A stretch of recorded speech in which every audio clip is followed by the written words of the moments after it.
Bienvenido a Sombras del crepúsculo. Cuando la luz se desvanece y la penumbra toma el control, las sombras se alargan, cobrando vida propia y revelando historias escalofriantes que permanecen ocultas durante el día.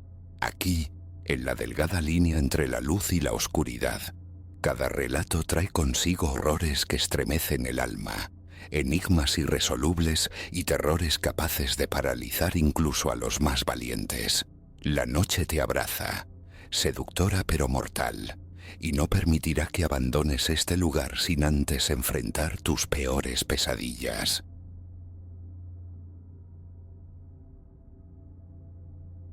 The chime announcing a new ride request, usually just another small step towards making rent while chipping away at my degree, split the midnight quiet.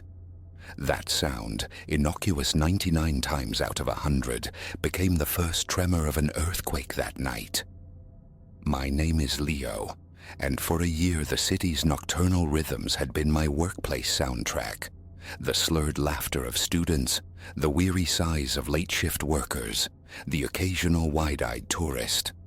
Nothing foretold the abyss waiting behind a simple fare acceptance. Rain hammered the windshield, blurring the streetlights into impressionist smears. It was late, that sodden Friday, the kind of night that begs for bed, but the surge pricing glowed like a siren's call on my app. Too tempting. I navigated towards the pin dropped on a street corner slick with neglect, in a neighborhood whose reputation preceded it. Under a stuttering street lamp haloed in the drizzle stood my passenger. Tall, skeletal almost, swallowed by a dark hoodie pulled low, obscuring features into anonymity. A prickle of unease traced my spine, a primal warning I dismissed as prejudice born of fatigue. You learn quickly in this gig not to profile. He folded himself into the back seat, bringing an unwelcome miasma of damp wool and stale cigarette smoke. Appreciate the stop. His voice rasped, low like stones tumbling underwater. Not everyone ventures out this way. A practiced thin smile stretched my lips as I met his gaze in the rearview mirror. His eyes were unnervingly dark, bottomless pits reflecting the dim cabin light, and they sent a genuine chill crawling up my neck.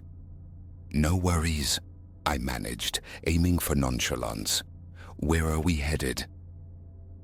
He recited an address an hour distant, deep into the rural periphery where streetlights surrender to wilderness. Far beyond my usual orbit, but the fare promised would be significant. I keyed it into the GPS, the digital voice a jarring counterpoint to the oppressive quiet, and eased the car back into the rain-slicked street. Silence descended, thick and heavy, punctuated only by the hypnotic sweep of the wipers and the drumming tattoo of rain on the roof. His gaze, I could feel it, was a physical weight on the back of my head, tracking my every glance, every shift of my hands on the wheel. So, I ventured, the word feeling loud in the confined space, desperate to puncture the tension. Big night, heading way out there. The silence stretched, taut and unnerving, long enough for me to think he hadn't heard or wouldn't answer. When he finally spoke, the words were colder than the rain outside. Running, he stated flatly, from something. My grip tightened on the steering wheel, knuckles bleaching white. Oh, the sound escaped my throat, small and tight. Something like... He leaned forward suddenly, his presence filling the small space, his breath disturbingly warm near my ear. The law, he whispered, the words slick with menace. Did something. Irreversible. They're looking. My heart hammered against my ribs, a frantic drumbeat surely audible over the rain. I fought to keep my voice even. What?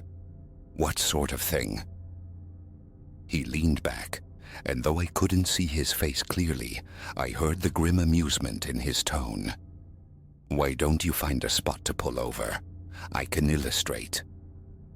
Every nerve ending screamed, Drive. Faster. Away. But the highway here was a lonely ribbon unfurling between dense, lightless walls of trees. No exits, no witnesses, nowhere to flee. I really think I should just get you to your destination, I stammered, the words catching in my throat. His hand clamped onto my shoulder, fingers digging in with startling force. Pull. Over. Now.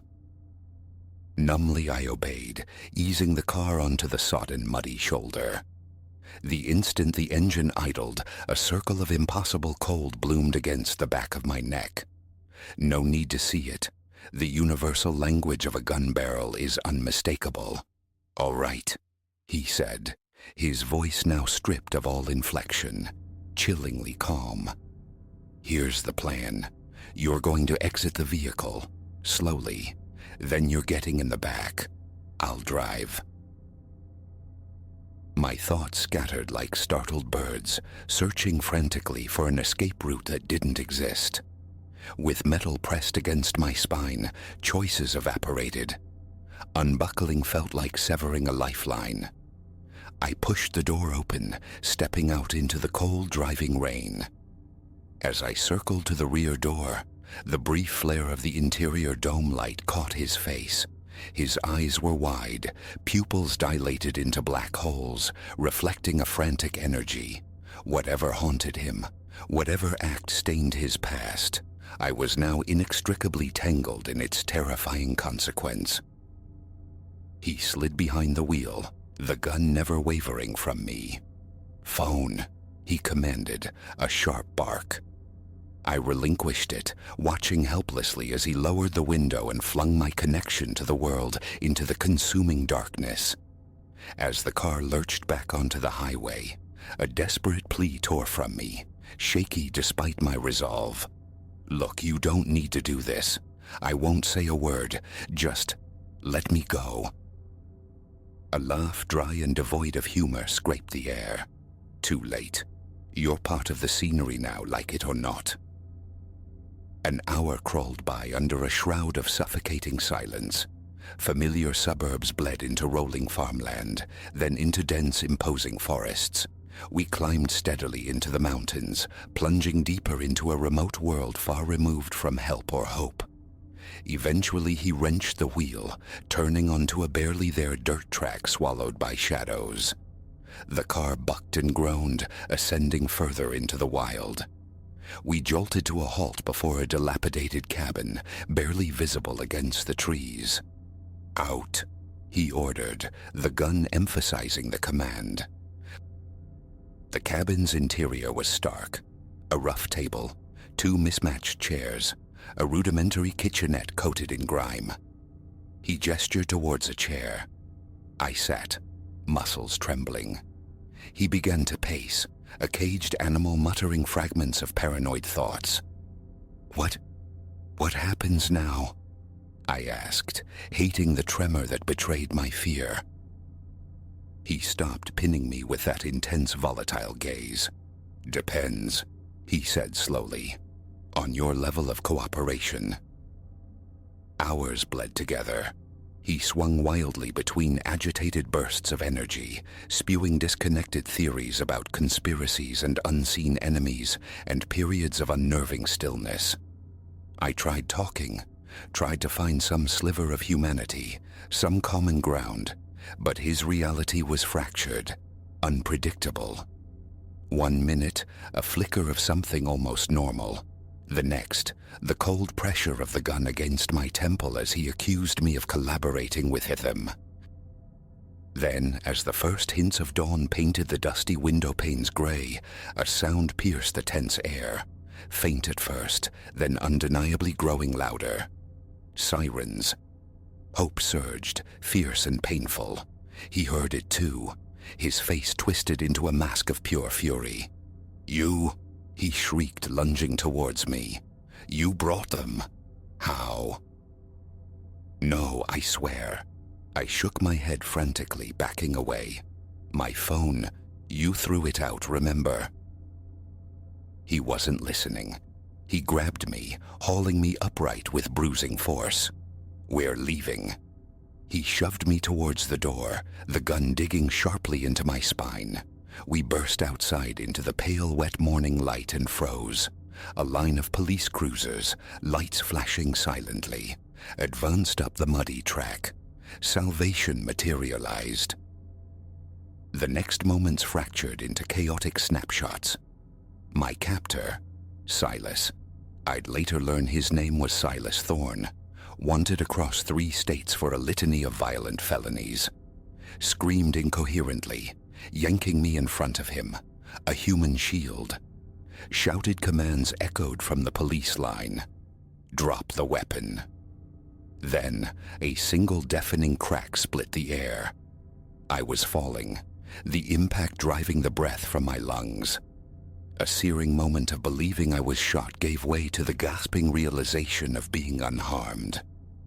A few feet away, Silas lay still, a dark stain spreading rapidly on the damp earth beneath him. The world became a blur of paramedics, blankets, clipped questions from officers, and the numbing weight of shock. My reported disappearance, triggered by the ride ending abruptly off route, had launched a manhunt that led them directly to this remote hideout. Sitting in the back of an ambulance, watching the sun finally crest the mountain ridge, the enormity washed over me. I had brushed against death's cold hand and somehow, inexplicably pulled away. But the encounter left its mark, an invisible scar tissue forming over my psyche. Returning to the semblance of normal life was a fractured process. Headlights in my rearview mirror ignited panic. The familiar notification chime of my phone became a trigger. Driving for the rideshare app again. Unthinkable. The car itself felt tainted. Yet slowly, painstakingly, supported by therapy, friends, and family, fragments began to knit back together. Survival, I learned, wasn't a single event but an ongoing reclamation. Strength wasn't the absence of fear, but the quiet insistence on breathing through it, on taking the next step anyway. My experience, once a source of terror, found new purpose. I started volunteering at a crisis hotline, offering an understanding ear to others navigating trauma's aftermath. 1 year later, on the anniversary of that night, I drove, alone, back up into those same mountains, not to revisit the horror, but to measure the distance traveled within myself. Standing on a ridge, overlooking the vast, indifferent wilderness that had briefly been my prison, a surprising sense of peace settled over me. The road ahead remains uncertain, perhaps always shadowed by memory, but the knowledge forged in that cabin, in that fear, remains. I possess the resilience to face what comes. The most profound journeys, I now understand, aren't always towards a place on a map, but the winding path back to oneself, rebuilt, scarred, yet undeniably stronger.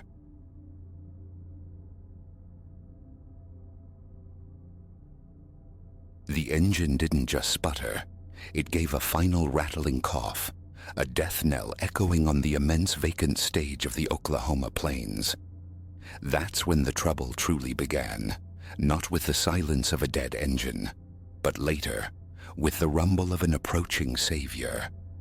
Sometimes, I've learned, the most profound dangers wear the mask of rescue. My name is Alara, forged in a crucible of self-sufficiency, or so I'd always believed. My aging sedan, my steadfast companion on this westward pilgrimage, had begun its lament miles back, a discordant symphony I'd naively thought I could conduct to the next town, the next mechanic. How difficult could it truly be? The answer unfurled with the deepening twilight, punishingly so. The car surrendered its ghost precisely where civilization feared to tread. Sunset bled across the sky, that spectral hour when the world holds its breath between light and shadow. Asphalt ribboned into infinity, flanked by seas of whispering grass and the skeletal remains of forgotten farmsteads. I lifted the hood, a futile gesture, peering into the mechanical heart of the beast, hoping for revelation. In truth, a fuel injector and a piston were mysteries as deep as runes to me. As obsidian night seeped into the landscape and a chill coiled in the air, the chilling thought arose. My ignorance might actually cost me everything. My phone remained a useless brick, displaying no service with mocking consistency. Just as the desperate notion of walking, directionless, began to solidify, twin stars bloomed on the horizon. Headlights. A wave of pure, unadulterated relief crashed over me. Help. I flagged it down, arms windmills in the gloom, shedding dignity like a snake sheds skin. The approaching vehicle materialized into a hulking pickup, its brakes groaning as it pulled onto the shoulder some distance behind my disabled car. Its beams sliced the darkness, pinning me in their glare. A figure detached itself from the driver's side, broad and tall, cleed in worn denim and flannel, a cap shadowing his features. Bit of bother. His voice carried, amiable on the surface. I managed a nod, a sudden, inexplicable tremor running beneath my skin. It just stopped. I don't suppose you're versed in the arcane arts of engine repair. A low chuckle drifted towards me as he ambled closer. Might know a thing or three. Mind if I have a look-see? Retreating slightly, I gestured towards the open hood. He leaned in, and the faint, unmistakable tang of stale alcohol reached me. Close now, I could discern the faint web of red in the whites of his eyes. "Yup," he declared after a moment, straightening up. "Looks like your alternator gave up the ghost. You ain't rolling anywhere tonight." My stomach plummeted. Oh heavens, is there anywhere nearby I could possibly get a tow? He wiped greasy hands on his jeans, hooking a thumb back over his shoulder. "Nearest town's a good 40 miles that way. But listen, little lady, don't you fret. Happy to give you a lift." There it was again, that dissonant chord striking within me. His grin seemed stretched too thin across his face, his gaze lingering with an unnerving intensity. "That's incredibly generous," I replied, buying milliseconds, my mind racing. "But I couldn't possibly impose. Perhaps I could just try my phone again for a tow service." "Not a lick of signal out this far," he countered, taking another deliberate step towards me. His proximity felt like a physical pressure.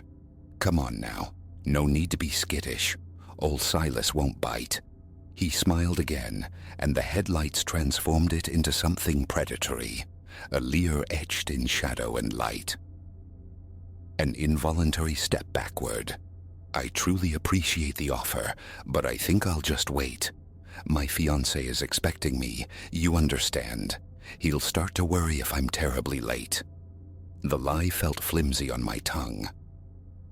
For a fleeting instant, his expression flickered. Was it frustration? Resentment? It vanished before I could be sure. "Fiancé, is it?" The easy tone remained, but an unsettling undercurrent roughened its edges, raising the fine hairs on my arms. "Well, can't keep him waiting, can we? You absolutely certain I can't convince you? Gets right cold out here." I manufactured a smile, praying my voice held firm. "I'm quite sure, thank you again. I'll be perfectly fine." He remained rooted for a long moment, his gaze sweeping over me, analytical and cold. I felt pinned, like an insect under glass. The urge to bolt was a physical ache. Finally a shrug. "Have it your way. But hang on, let me see if I got anything in the truck that might just get you started." Before I could form a protest, he pivoted and strode back towards his pickup. My heart hammered against my ribs as I watched him wrench open the passenger door and lean inside. The dome light flickered on, illuminating the cab's interior. And then I saw them. Coiled rope. A roll of silver duct tape. The unmistakable glint of a large sheathed knife resting on the seat. A glacial certainty washed through me. Entering that truck meant disappearing forever. Silas straightened, turning back. Something clutched in his hand. I didn't pause to identify it. I fled. His shout erupted behind me, the affable mask shattered, replaced by raw fury. Heavy footfalls pounded the asphalt, closing the distance. I ran with a desperation I hadn't known I possessed, lungs searing, legs churning. But towards what? Nothingness stretched before me, fields and encroaching blackness. Instinctively I swerved off the pavement, gambling that the uneven earth and tall grass might impede him. I could hear him crashing through the vegetation behind me, his curses closer now. Just as exhaustion threatened to buckle my knees, a shape loomed against the star-dusted sky, the gaunt silhouette of an old barn. My only sanctuary. I summoned a final surge of adrenaline, reached the dilapidated structure scant moments ahead of his ragged breathing, wrenched at the heavy wooden door, and tumbled inside. I slammed it shut, fingers scrabbling desperately for a bolt, a latch, any form of security. There was none. The ancient wood hung loose and warped in its frame. I scrambled backward, eyes darting wildly through the cavernous dark. The barn held little more than dust motes dancing in stray moonlight, spectral shapes of rusted farm implements, and decaying mounds of hay. The door exploded inward. Silas filled the frame, a dark titan against the night. His cap was gone, hair askew, and the knife now unsheathed gleamed wickedly in his grasp. Now, he rasped, chest heaving, his eyes alight with a terrifying blend of rage and manic glee. Why'd you have to go and make things difficult? Could have had ourselves a real pleasant time. My hand closed around the nearest solid object, the weathered handle of an old pitchfork. I hefted its surprising weight, holding it defensively between us.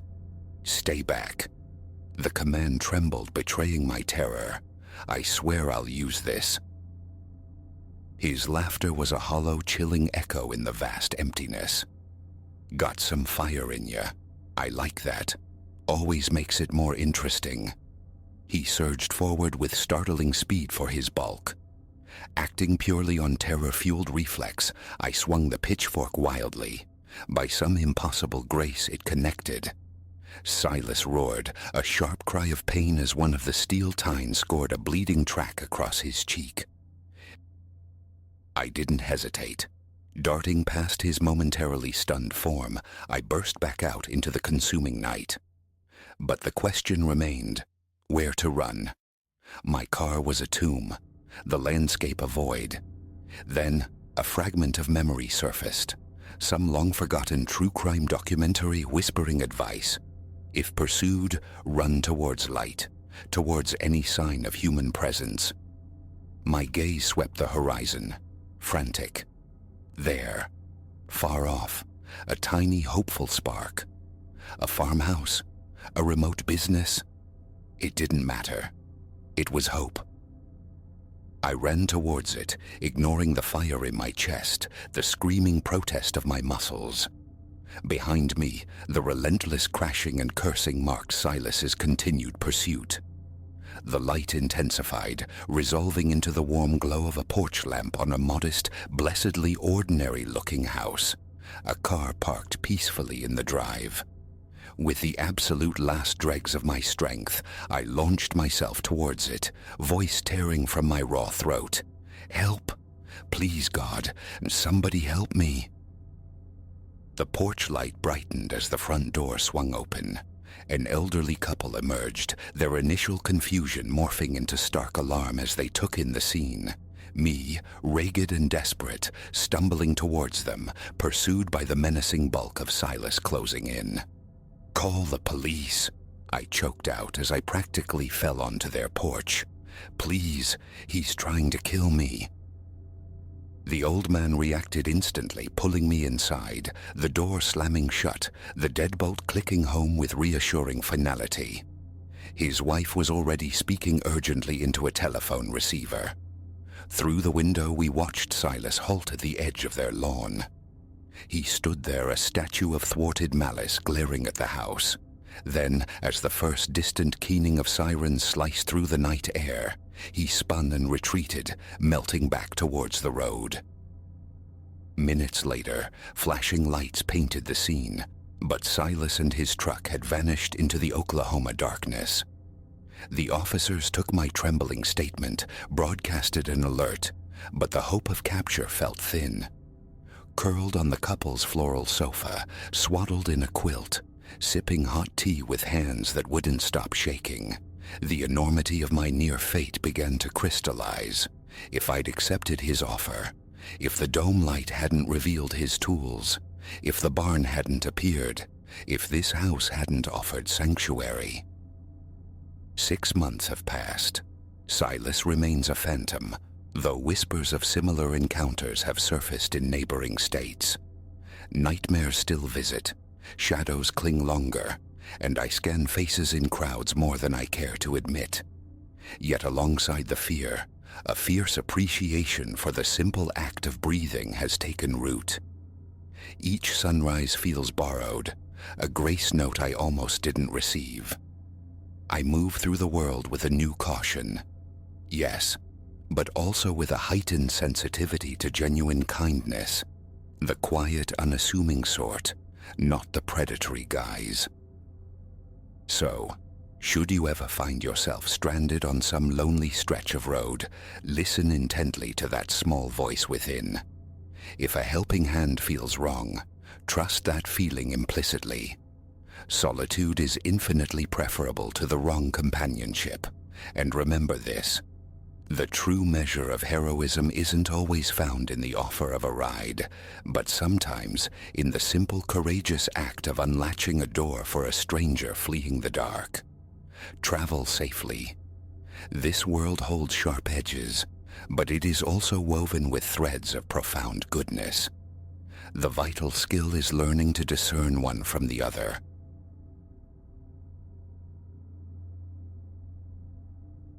"3 weeks passed. The sound first insinuated itself into my sleep. A delicate crystalline ringing that surfaced at precisely 2:47 a.m. The exactitude comes courtesy of my phone's illuminated face, consulted in the groggy certainty of a visitor at the door. But no, the sound pulsed again. The distinct cadence of metal striking metal, somewhere just beyond my bedroom window. I rose, navigated the darkened room, expecting the familiar sight of neighborly wind chimes dancing on a late October breeze here in Connecticut. Yet the view offered nothing of the sort. My yard lay bare of such ornaments, as did the adjacent properties, and the air itself, utterly inert. A heavy, unseasonable warmth pressed down. For 5 minutes I stood sentinel at the glass, listening. The chiming ceased. Retreating to bed, cocooned in darkness, I reasoned with myself, imagined sounds, the house settling, ice tumbling in the distant freezer. Hollow arguments. I knew the signature of those chimes, clear as struck glass. Night yielded to night, and the phenomenon returned. 3:12 a.m. That same ethereal tinkling, though perceptibly louder now, more insistent.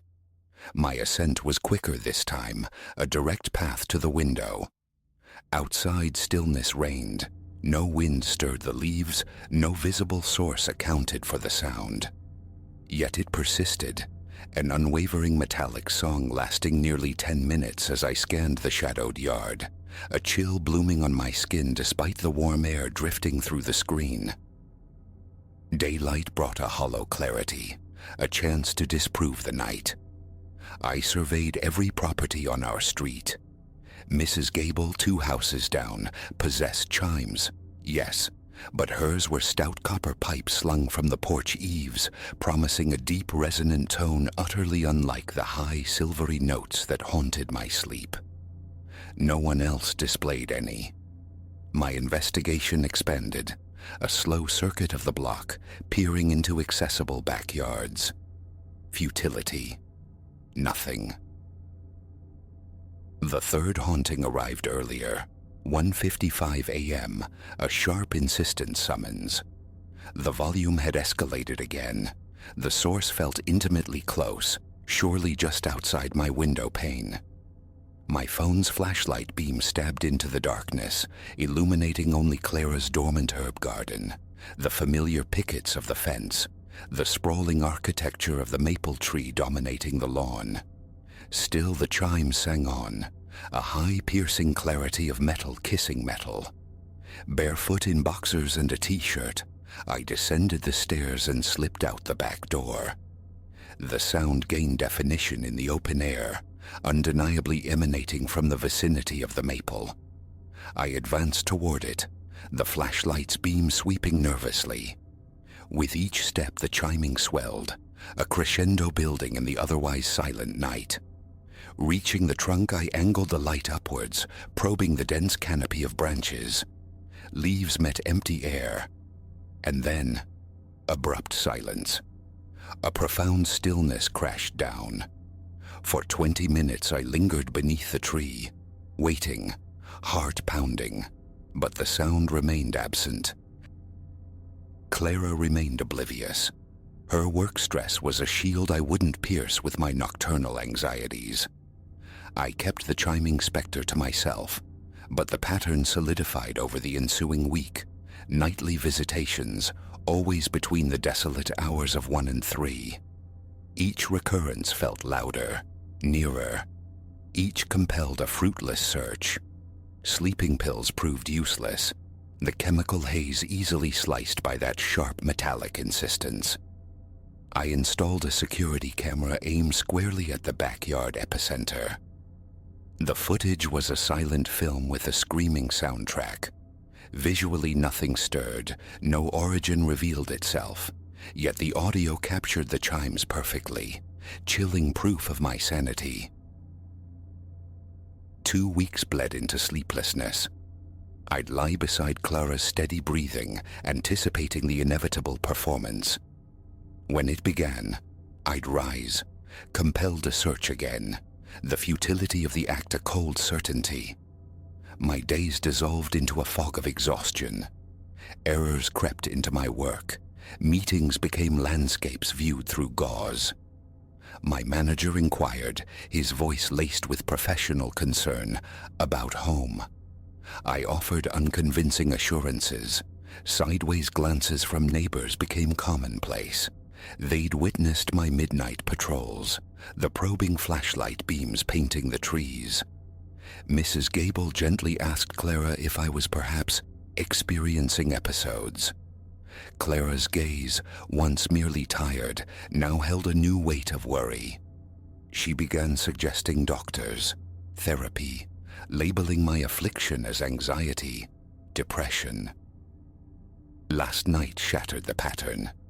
2:23 a.m. The chimes erupted, not merely loud, but a physical force that seemed to vibrate the window glass. I rose on autopilot, drawn towards the back door. Clara murmured, shifted but slept on, habituated to my spectral wanderings. Stepping outside, the sound struck me like a wave, a cacophony far exceeding previous nights, imbued with a sharp, almost furious quality. I walked towards the maple, the flashlight unnecessary now. A near full moon bathed the yard in stark silvery relief. And I saw them.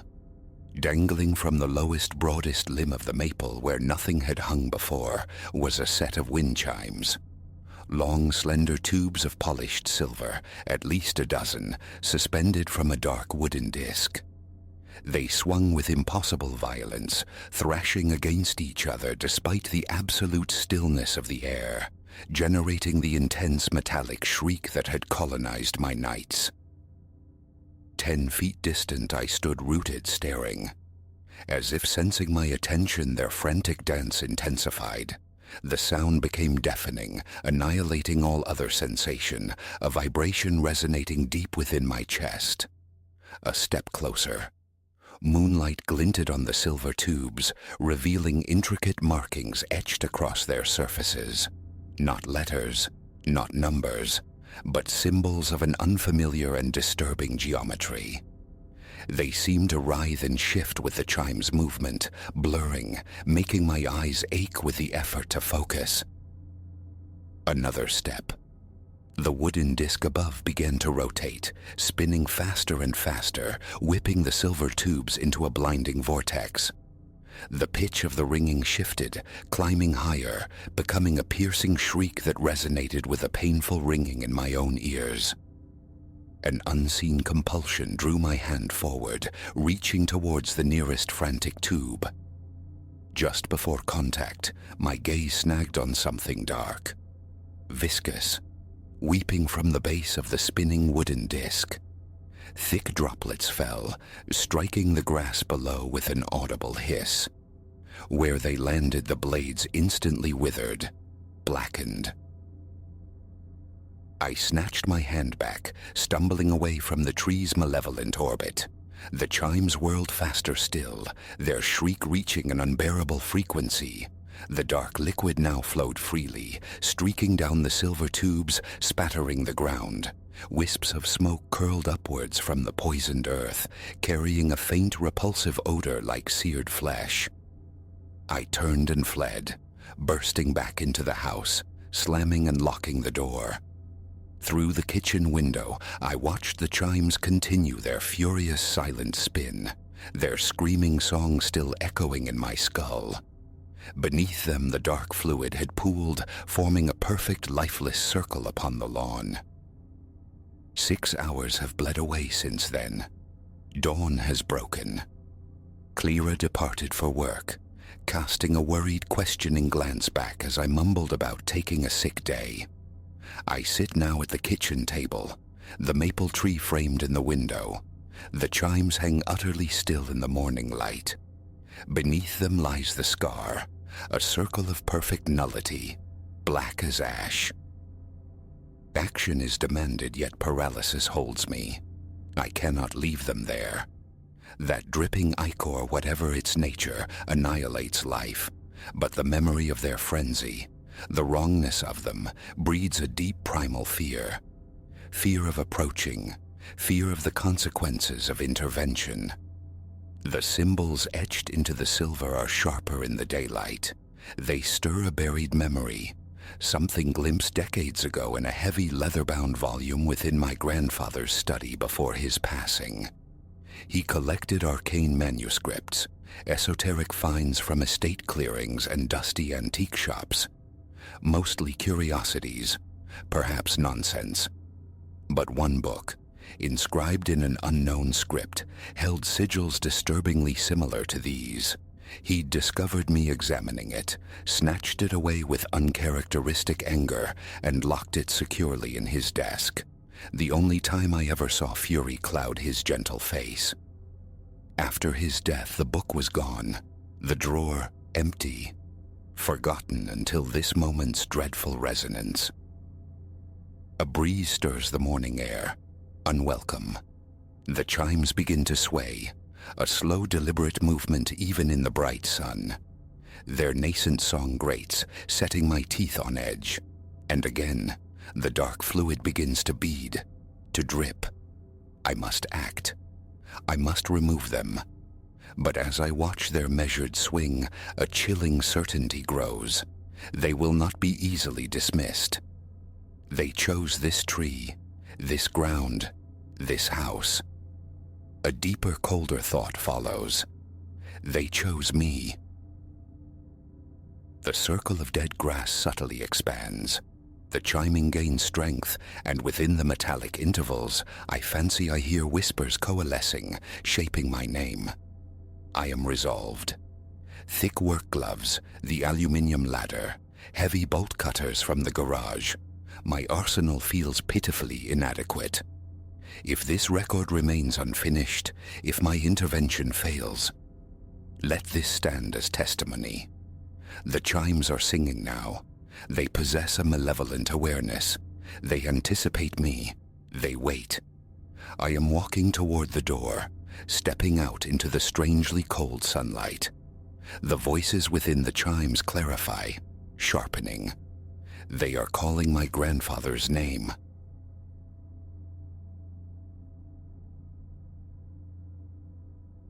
Each morning concluded with the same small ceremony, the decisive turn of the key in the lock, the confirming rattle of the handle, a ritual born not of paranoia, but of a gnawing intuition that something within these rented walls was fundamentally awry. Every return yielded fresh evidence, subtle dislocations in the static landscape of the flat. The first time, a dining chair angled just so, a deviation from its remembered alignment. Then the low coffee table, nudged a breath or two from its spot. Later, a cupboard yawning slightly ajar, a stark contradiction to the certainty of having secured it. An unsettling wrongness permeated the apartment. The conviction grew that my tenancy was not a solitary one. Necessity had driven me to this furnished way station. My own home, cocooned in scaffolding and dust sheets, underwent an 8-week metamorphosis, compelling me to seek temporary shelter nearby. The studio was compact, functional, a sliver of a living area, a kitchenette tucked away, a bedroom, a constricted bathroom. Its borrowed furnishings, a diminutive sofa, the aforementioned coffee table, a solitary armchair, a small dining set, bed, wardrobe, were anonymous standard issue. Nothing upon initial inspection betrayed the unease to come. The building itself boasted a veneer of modernity, polished lobby, efficient front desk, corridors lined with uniform portals. Mine was 6th floor, adjacent to the lift's sighing ascent. The first week unfolded uneventfully, blurred by long hours at work and the dull fatigue that followed. Then came Friday evening. Sinking into the sofa's embrace, the television flickering to life, my gaze snagged on the armchair. It sat askew, further from the window than I recalled. A mental shrug. Perhaps the cleaner, the once weekly service mentioned in the lease. I made a mental note to verify their schedule, the sole rational explanation. Yet the discrepancy chafed. Rising, I nudged the chair back to its proper station, attempting to displace the incident from my thoughts. Morning light the next day revealed the kitchen cabinet above the sink hanging slackly open. While meticulous closure was my habit, human error remained a possibility. I clicked it shut, brewed my coffee, proceeded. That night, returning late, I stopped dead just inside the doorway. The coffee table. It had migrated nearly 2 feet, drawn closer to the sofa. Tuesday had been the scheduled cleaning. This was Saturday. No extra visits authorized. A frantic pulse hammered against my ribs. A leaden weight settled in my gut. I circled the table, crouched, peered beneath. Nothing. Collapsing onto the sofa, TV remote in hand, I tried to anchor myself to normalcy, glancing between the displaced furniture and the securely locked door. Had I done it myself? Unconsciously. Sleep came, but it was a thin, troubled veil. Monday found me at the front desk, inquiring if anyone had accessed my unit over the weekend. Ilara, the receptionist, consulted the digital logs. Only my entries were recorded. Housekeeping on Saturdays? A negative, she confirmed. The air grew colder. Forcing a smile, I retreated upstairs. Inside the flat, an initial survey revealed nothing amiss. In the kitchen, retrieving water from the fridge, I turned. The bedroom door stood open. I distinctly remembered closing it. Bottle clutched tight, I stared into the silent space. Unmade bed, closed wardrobe, drawn curtains. Nothing overtly sinister. Perhaps I had left it open. Yet the anxiety coiling in my chest tightened its grip. Later that same evening, emerging damp from the shower, dressing in the bedroom, a faint sound drifted from the living area. A click. Indistinct yet suggestive of the television powering on. Shirt half buttoned, I hurried out. The screen remained dark, but the lamp beside the sofa glowed softly. I hadn't touched it. The thrum of my own heartbeat filled my ears. I crossed the room, extinguished the light, scanned the space. Windows latched, front door bolted. A swift check of the closet under the sofa. Emptiness. Turning on every light, I patrolled the small apartment before sinking onto the sofa once more, a tremor running through my arms. My mind raced, scrabbling for logic. An accidental flick of the switch? Deep down, the explanation felt hollow, insufficient.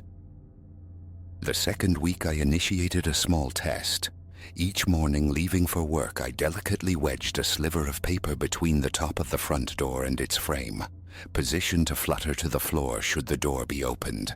One evening upon returning, the paper lay on the welcome mat. A call to Ilara yielded the same insistence. No recorded key usage. The hallway camera, she reminded me, only covered the lift bank, not my specific doorway. Perhaps the paper simply fell. A plausible yet unsatisfying dismissal. Suspicion began to germinate. Perhaps entry wasn't gained through the door. A hidden access, a maintenance hatch. The flat offered no clues, yet the air felt thick, confining. Sleep became elusive, fractured by imaginings of silent movements in my absence, or perhaps more chillingly, in my presence. One afternoon, seized by a sudden impulse, I left work at midday, citing errands.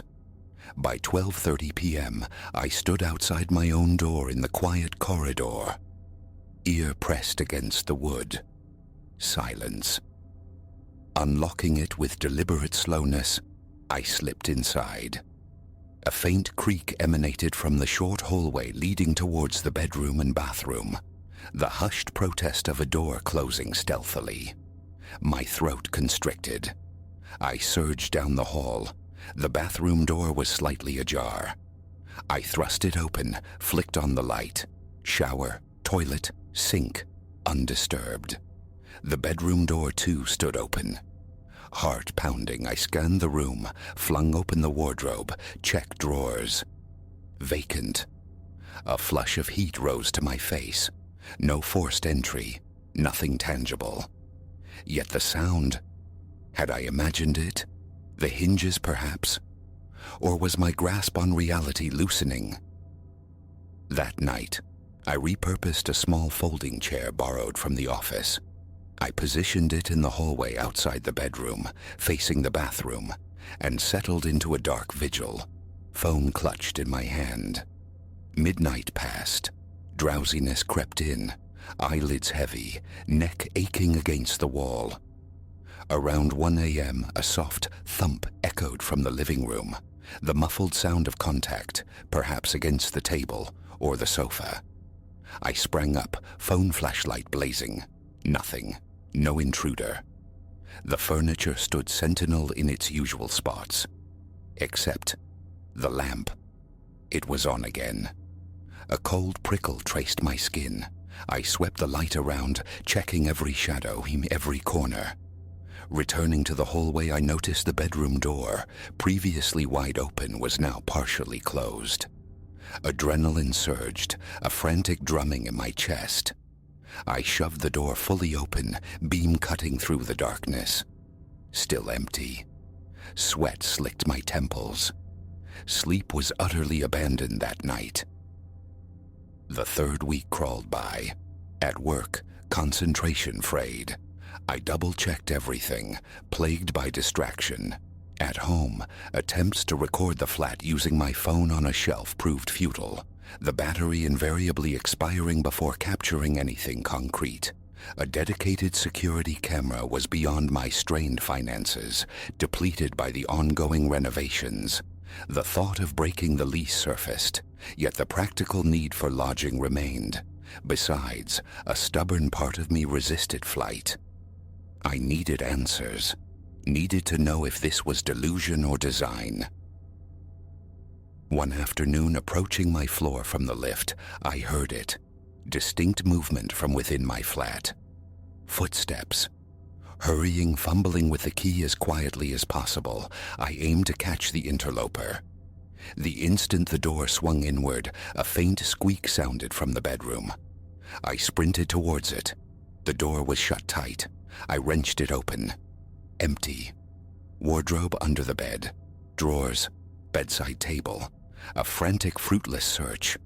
My hands trembled, chest tight with tension. The bathroom yielded nothing. Back in the living area, the kitchenette pristine, everything seemed normal. Except the armchair. It had pivoted again, now facing the sofa directly. I had no memory of leaving it so. Another conversation with Alara at the front desk.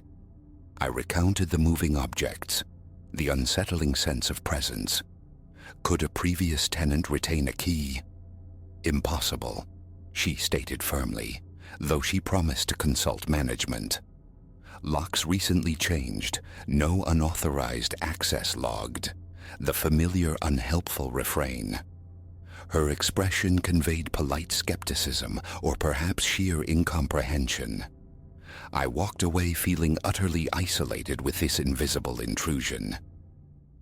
That night demanded a different strategy. I staged the apartment meticulously, shoes arranged just so against the entryway wall, a pen laid perfectly parallel on the television stand, kitchen chairs angled with precision, phone photos documented the exact configuration. I absented myself for 2 hours, nursing a drink in a nearby bar, returning around 9 p.m. Comparison with the photos revealed the truth. One shoe nudged inches askew, the pen now lying crooked. A knot tightened in my stomach. Silence reigned. No one visible. Another thorough search, punctuated by my own voice calling out into the stillness. "Whoever you are, I know you're here." The words echoed, unanswered, swallowed by the indifferent walls. Frustration and fear burned hot beneath my skin. The 4th week dawned, heavy with exhaustion. My boss, noticing my pallor, urged a day off. I remained within the flat's confines, refusing to leave even for necessities. The day passed in watchful quiet until late afternoon. In the bathroom, washing my hands, door left open, I heard it. A soft click, originating from near the bedroom. Water dripping from my fingers, I rushed out. The bedroom door was slowly swinging shut. I lunged, yanked it open, stepped inside. Empty. Again. The wardrobe stood closed. Hand hovering over the handle, heart hammering, I paused, then pulled it open decisively. Nothing but hanging clothes. Behind them, empty space. I pulled out the shallow drawers one by one, too small to conceal anyone. Breathing raggedly, sweat beading, I felt ensnared in some perverse game of hide-and-seek with a perpetually unseen opponent. The remainder of the day was spent in restless pacing, rechecking doors, peering under furniture, testing window locks. All secure. Night fell. I dragged a dining chair to the bedroom door, wedging it firmly beneath the handle, locked the window, plugged in my phone, turned off the lights, leaving only the muted urban glow filtering through the curtains. I lay rigid, straining to decipher every creak, every settling noise of the building. Sleep, when it finally came near 3 a.m., was shallow. A dull thud jolted me awake. Upright in an instant, heart seizing. The bedside lamp flared to life, revealing the chair undisturbed, the door still closed. I crept towards it, pressed my ear against the wood. Faint, unmistakable footsteps whispered from the living room. Trapped. Opening the door felt futile. They would vanish, melt away as always. Yet staying put was unbearable. Minutes ticked by, filled with ragged breaths and frantic thoughts. Finally, I slid the chair aside, eased the door open. Darkness greeted me. Lights on, I scanned the living area, every square inch. Serene, except for the coffee table. Shifted again. Just an inch, maybe less, but undeniably altered. A silent scream built within me. This wasn't stress, wasn't imagination. It was time to leave. The next morning, I visited my apartment's construction site, pleading with the contractor for expedited completion, offering extra payment. He promised to try for another week. Back in the flat, packing began. Nights were spent bathed in artificial light. Occasional faint sounds persisted from the hallway, but the urge to investigate had died. Escape was the only imperative. On the final morning, suitcases waited by the door. I took one last slow tour of the rooms. The armchair sat facing the wall. The kitchen cabinet gaped slightly open. I closed it gently, turned and walked away. No revelation ever came. Was there a hidden recess I'd missed?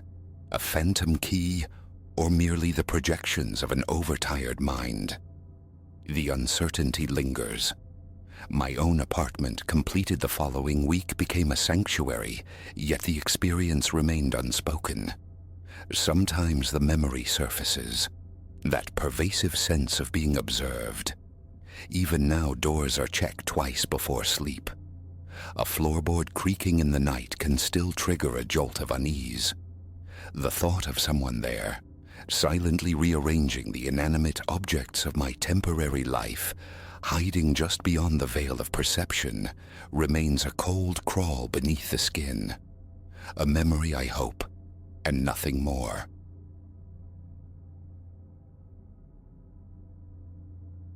The first sibilance breathed from the sepulchral wireless in my grandfather Silas's attic, and with it, the mundane architecture of my existence began to fracture.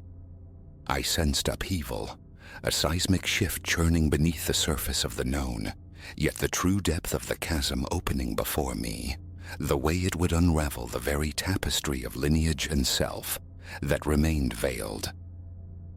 It was an afternoon crisp with autumn's final flourish when I surrendered to the necessity of clearing Silas's ancestral home. 3 months had passed since his departure, leaving behind a sprawling Victorian pile, dense with accumulated lifetimes, pregnant with unspoken histories. Procrastination had been my shield, forged partly from sorrow, partly from an amorphous, unplaceable dread that coiled in my gut whenever I considered the task. Up in the dust-choked attic, navigating sarcophagi of cardboard and ghosts of forgotten possessions, my fingers grazed something inert and metallic. Exhuming it, I held a vintage wireless receiver, its streamlined modern curves an echo from a vanished frequency. Impulse, perhaps tinged with morbid curiosity, led me to connect its frayed cord to the wall. Logic dictated silence, yet I hoped. Static answered first, a blizzard of white noise. Then, as my fingers coaxed the bakelite dial through phantom stations, a filament of sound coalesced within the crackle. Frail, barely corporeal, yet undeniably present. Deliver us. It exhaled. Seek the fulcrum. Unlock the passage. The receiver nearly slipped from my grasp. A hoax? Interference bleeding through from some modern broadcast. A dramatization, perhaps. Yet the whisper persisted, gaining texture, urgency. Ilara. If this frequency finds you, haste is paramount. They stir. The shadekin aroused. Ice traced my veins. Silas. That was my grandfather's name. This transmission, surely not intended for him. Not now. And Shadekin. The term resonated with a primal dissonance. Before the questions could fully form, a sound intruded from below.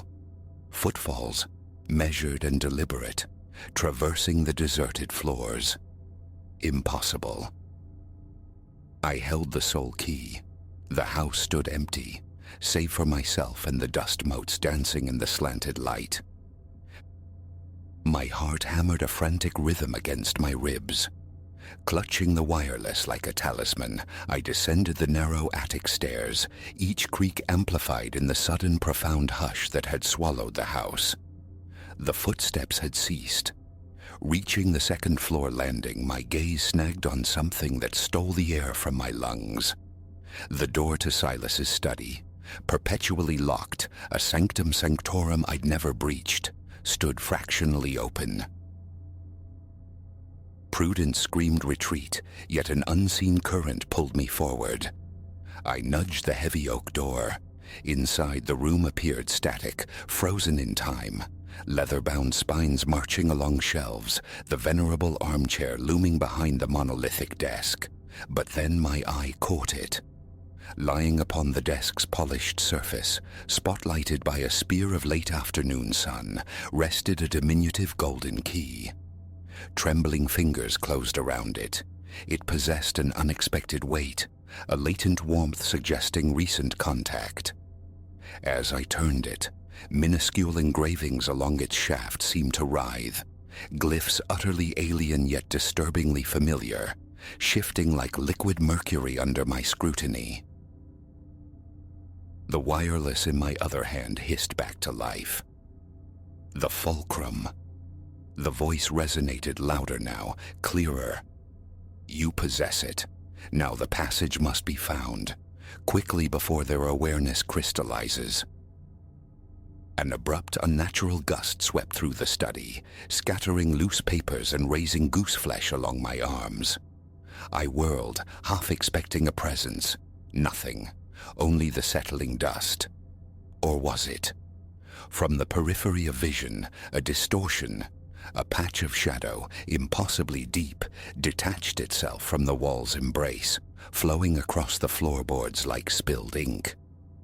I blinked, and it vanished. Yet the image seared itself onto my retina. The Shadekin. Real. Panic, metallic and sharp, clawed at my throat. I bolted from the study, cascading down the main staircase, eyes fixed on the sanctuary of the front door. My hand reached for the brass knob but froze. The key pulsed in my palm, a warm rhythmic thrum like a captive heartbeat. An inexplicable certainty anchored me. Departure was not an option. Not yet. A task remained. I turned, scanning the grand entrance hall with altered perception. And there, concealed within the intricate dark wood paneling, rendered almost invisible by design, was a door I had never consciously registered before. Centered within its surface, a small Baroque keyhole waited. Hands shaking, I inserted the golden key. A perfect fit. Turning it produced a cascade of delicate clicks, internal mechanisms aligning. Soundlessly, the door swung inward, unveiling a flight of stairs plunging into absolute blackness. The wireless offered one final whisper. Swiftly now. Enter, and the pattern will resolve. Drawing a ragged breath, I weighed the precipice. Retreat? Feign ignorance? Reclaim the fragile shell of my former life? The notion felt hollow. Impossible. This current had seized me. I was adrift, and answers lay only downstream. Steeling my resolve, I stepped across the threshold and began the descent. The hidden door sealed itself behind me with a soft sigh, plunging me into impenetrable darkness. Yet as I moved deeper, a faint ethereal luminescence, cool and blue, began to emanate from the very stone of the walls, casting just enough light to navigate the spiraling path.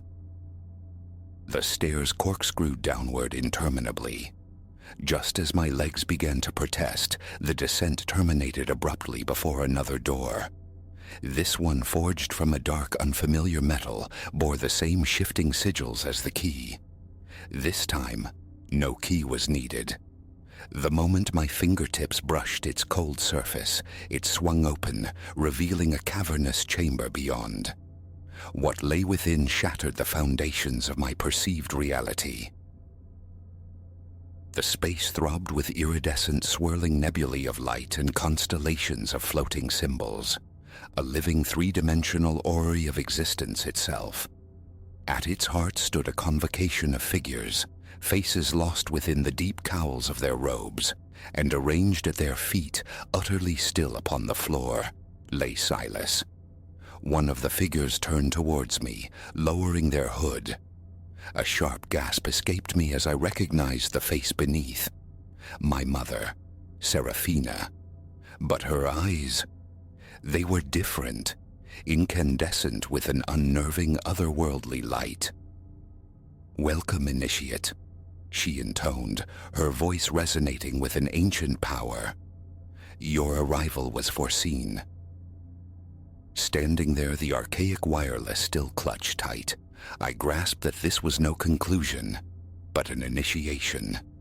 The life I'd inhabited was a prologue, now concluded. A stranger, more perilous chapter beckoned.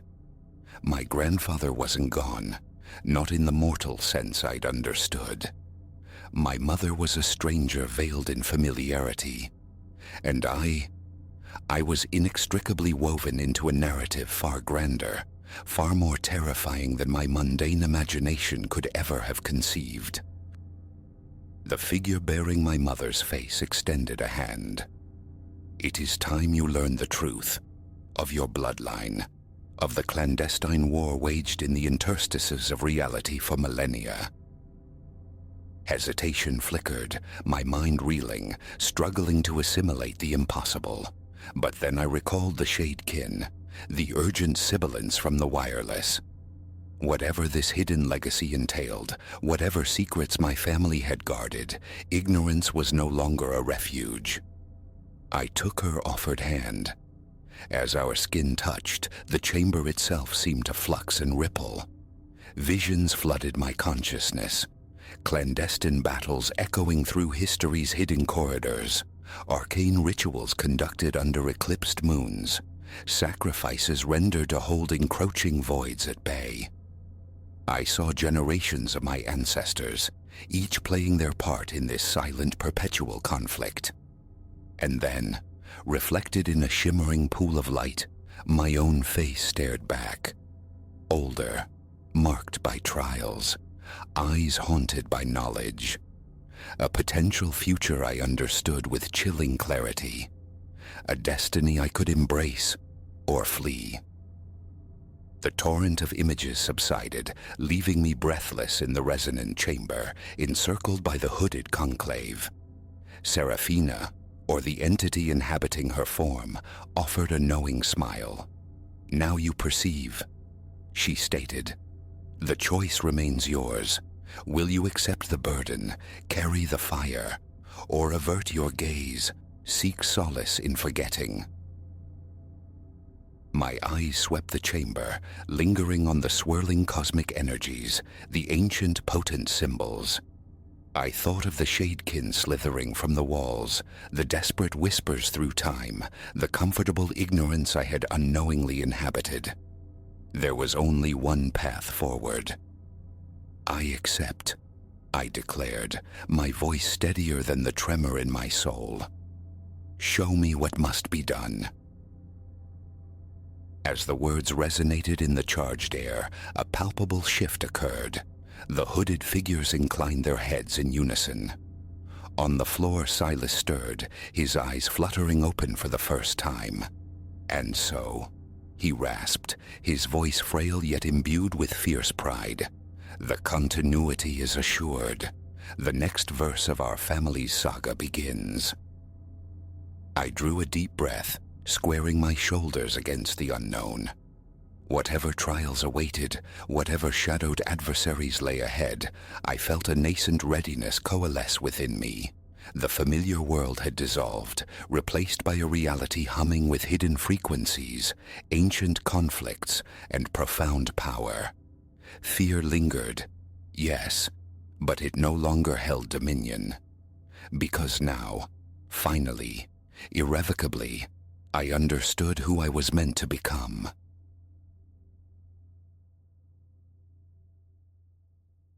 The first tremor of wrongness rippled through the looking-glass perhaps a fortnight past, under the sterile glare of the bathroom lights, late. My teeth brushed, the minty foam spat into the basin. I leaned closer to rinse. As I straightened, my own face regarded me from the silvered depths.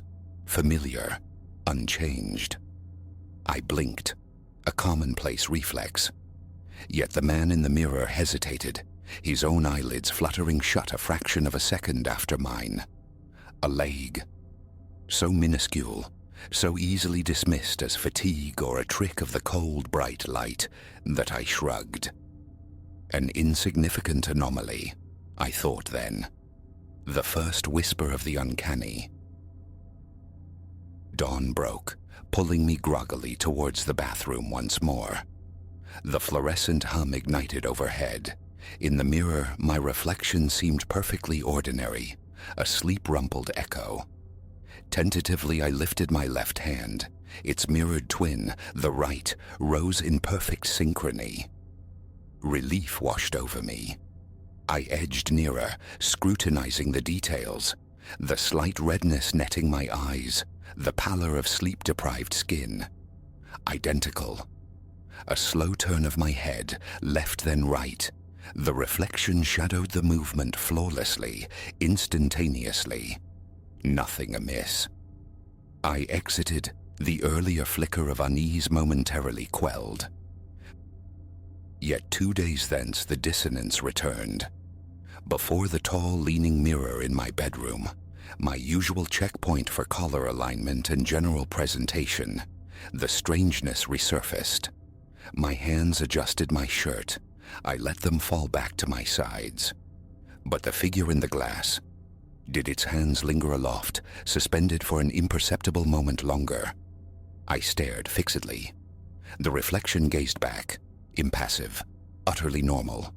Still, the conviction remained. A delay, however slight. I rubbed my eyes, blinked hard, searched again. Now, perfect mimicry. Imagination, I insisted. A tired mind playing tricks. Several mornings later, razor in hand, face lathered with cream, the sensation sharpened. I navigated the blade with deliberate slowness across my cheek, wary of nicks, the mirror my immediate guide. My reflection mirrored the careful strokes. Rinsing the razor under the tap, I glanced up and froze. In that instant, I swear the eyes in the mirror were already fixed on me, not merely reflecting my upward glance, but possessing an independent, piercing focus directed straight into my own eyes. It felt as if it observed me first.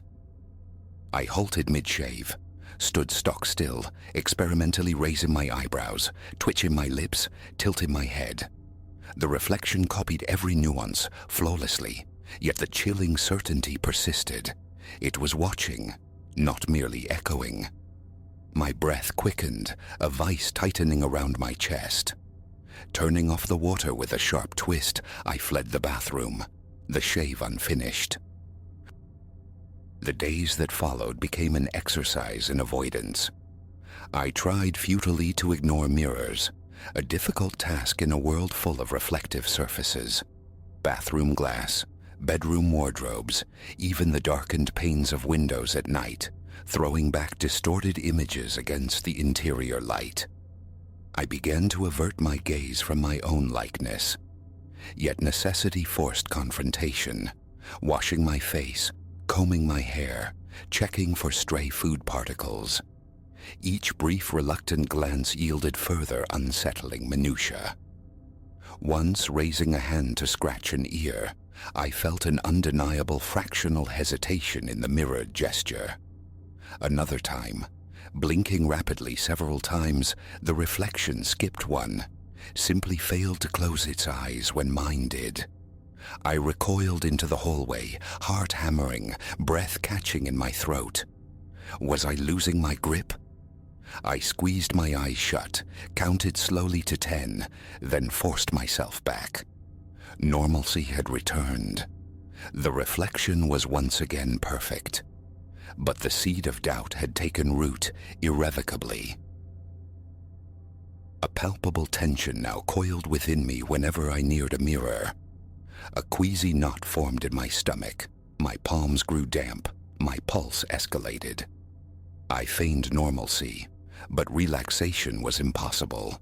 Logic dictated that mirrors were passive reflectors, inert glass and silver. My senses screamed otherwise. A week later, the subtle wrongness escalated.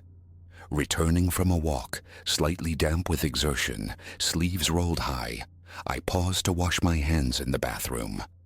Turning off the faucet, I looked up.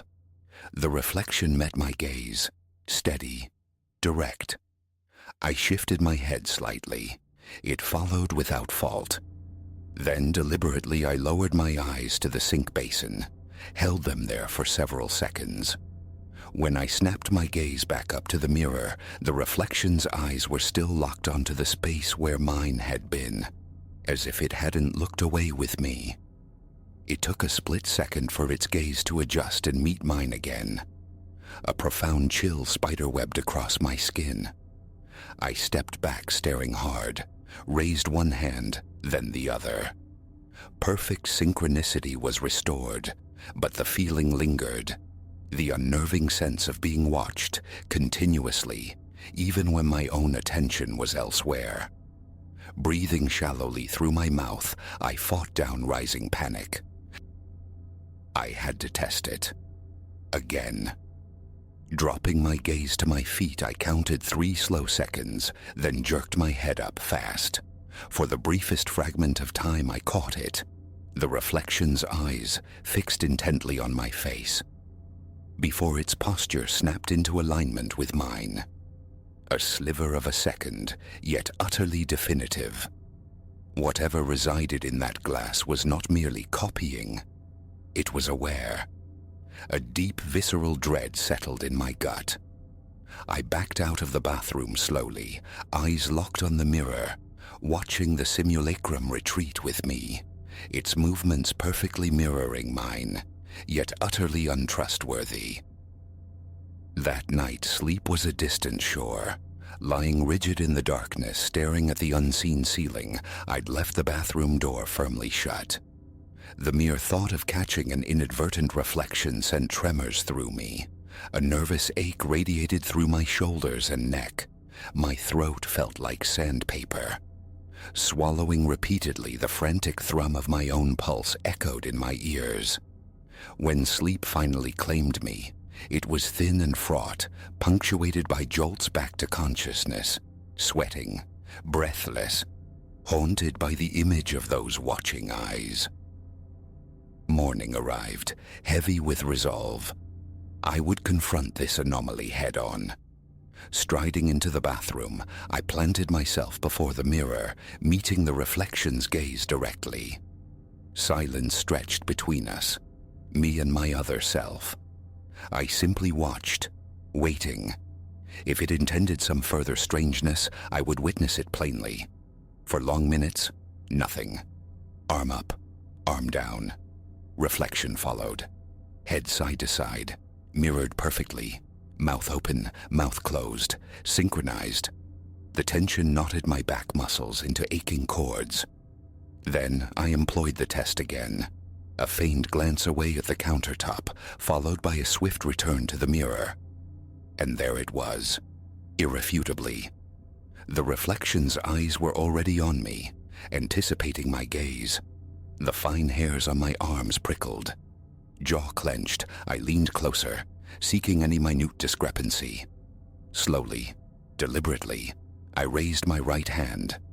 Its left hand ascended in perfect time. Wiggled my fingers. Its fingers danced in unison. Irregular blinks. Matched. Blink for precise blink. Exhaling sharply through my nose, I drew nearer still, mere inches from the glass. Every pore, every capillary was visible. The reflection's eyes, identical to mine, yet imbued with an unsettling alertness, a watchfulness that felt alien. Then, abruptly, astonishingly, the reflection's mouth curved. A small fleeting smile, more a smirk, flashed across its features. My own face remained taut, neutral, unsmiling. I recoiled, stumbling back a step, freezing. My heart hammered against my ribs. Instantly the reflection's expression reverted, mirroring my own shock and tension. But the image was seared into my mind. It had smiled. At me. Sweat beaded on my forehead. My breathing grew ragged. Looking away, then forcing my gaze back, I saw only perfect mimicry. I staggered out of the bathroom, slamming the door shut, pressing my back against the cool hallway wall, gasping for air.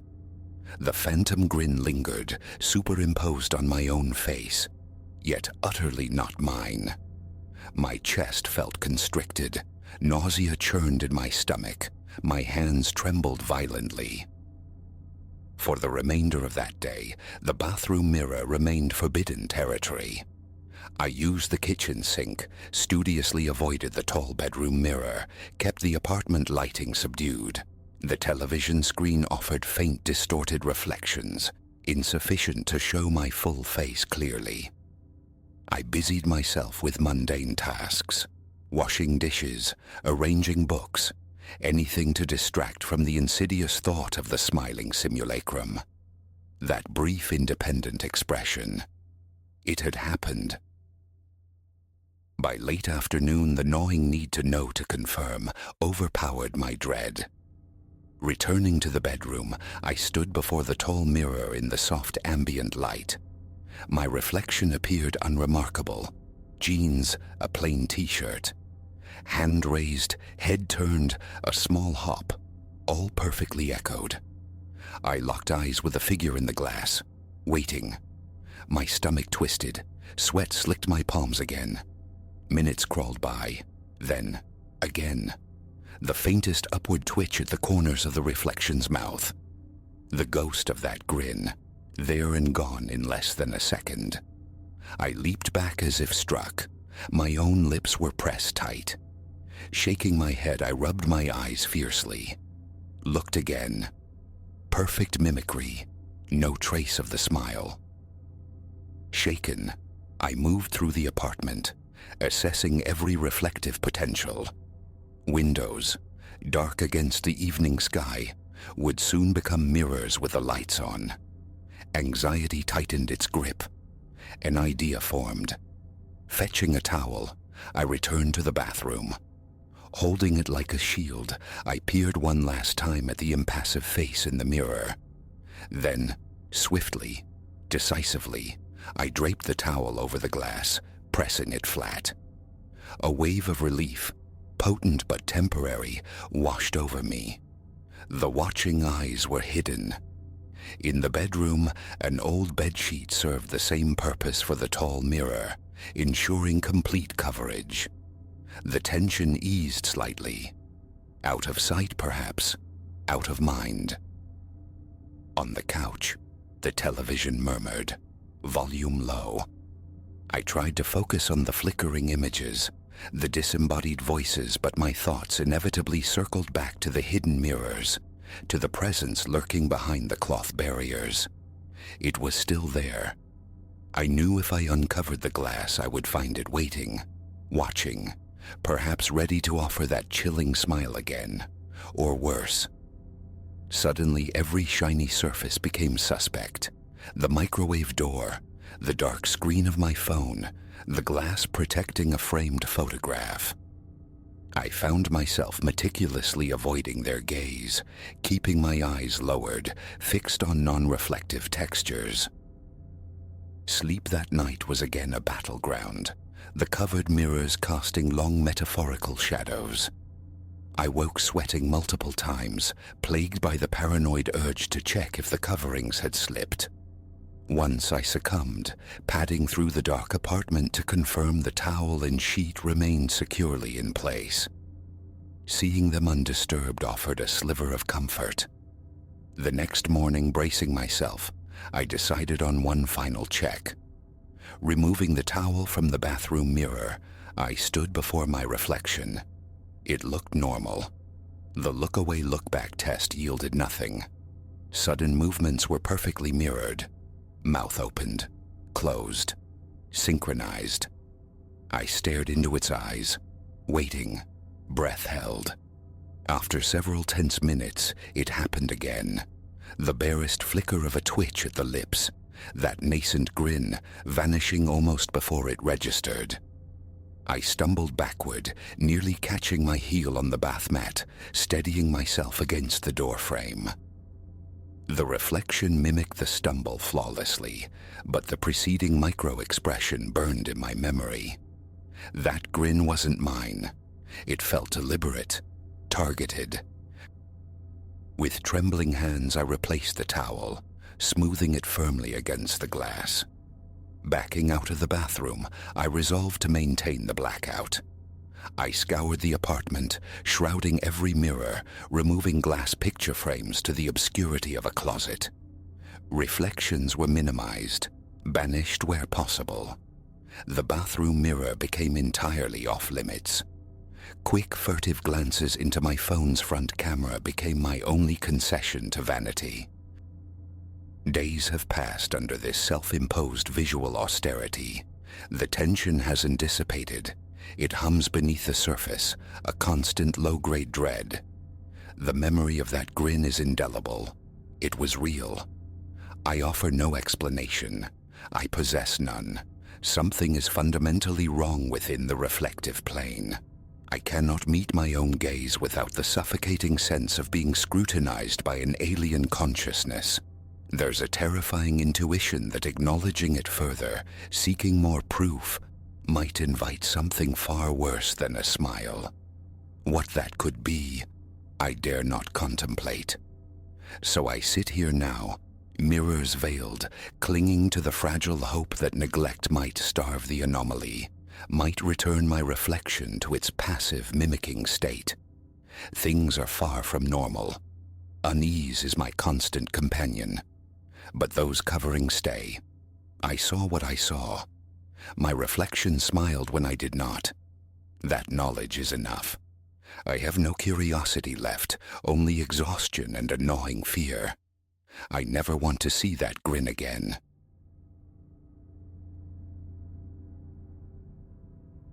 Perhaps it was the stuttering pulse of the overhead bulb, plunging the room into momentary twilight, that first alerted Silas to the profound hush enveloping his grandfather's house.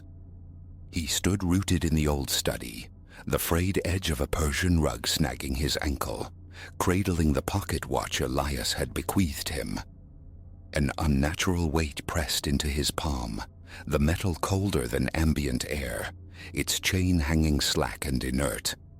3 attempts he'd made to wind it, yet the hands remained stubbornly fixed, frozen at the 3rd hour, a silent, steely mockery. Silas drew a difficult breath. The air tasted antique, thick with the dust of decades undisturbed. Dark timber walls seemed to lean inward, amplifying a silence that felt less like absence and more like a suffocating presence. He recalled arriving at this groaning edifice, inherited after Elias's passing. Always unsettling, the house had never felt actively malevolent until now, with this chronometer radiating cold against his skin. Goose flesh prickled along his arms, an involuntary response to the deepening chill. He turned the watch over, tracing the intricate glyphs spiraling across its argent casing. Interlocking circles swallowed by sharp triangles, a cryptic geometry defying easy comprehension. Pressing the small crown, he expected a smooth release. Instead, it resisted, then yielded with a reluctant click. The watch face gleamed within, not glass but polished silver, a miniature abyss reflecting a warped, silver distortion of his own features. A knot tightened in his gut. The temperature plummeted further. His exhalation ghosted white before him. Then a whisper, insidious and faint, sliding beneath the edge of perception like a shard of ice. His heart gave a frantic leap. Silas scanned the familiar clutter, the imposing oak desk buried under strata of yellow documents, the sagging armchair sighing dust. Nothing. No one. Only that phantom syllable, resonant with distance and darkness, snagged in the room's shadowed corners. Retreating into the corridor, Silas fumbled for the switch. The hall lamp responded with a weak epileptic flicker, painting jittery shadows on the peeling damask wallpaper. His own pulse thundered in his ears. He pressed the back of his free hand to his forehead, feeling the clammy dew of sweat. A deep wrongness permeated the air, undeniable. Yet what recourse had he? This was his sanctuary now, his only refuge, especially at this hour. Where else could he possibly flee?